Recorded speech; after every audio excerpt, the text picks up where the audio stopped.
যে মানুষটা রাতের বেলা বালিশ ছাড়া ঘুমাতে পারতো না, সে মানুষটা একদিন বালিশহীন মাটিতে ঘুমিয়ে থাকবে।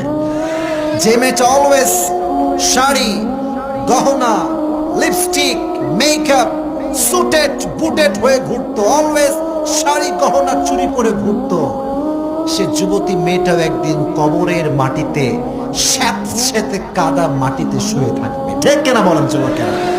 এবং যে যুবকটা গরম সহ্য করতে পারে না, ফ্যান দাও, এসি দাও, আমাকে বাতাস করো, গরম সহ্য করতে পারি না, সেই যুবক, সেই মুরব্বীও একদিন জাহান্নামের আগুনে পুড়তে থাকবে কবরের ভেতরে। ঠিক কিনা বলেন যুবকেরা? এই কবর হচ্ছে এমন একটা জায়গা, এমন একটা ঘর, যে মানুষটা রাতের অন্ধকার রাস্তায় চলতে ভয় পেত। অনেকে দেখবেন গোরস্থানের যে রাস্তা আছে, ওই রাস্তায় যেতে চায় না, রাতের বেলা ভয় করে। বাট লালমনিরহাটের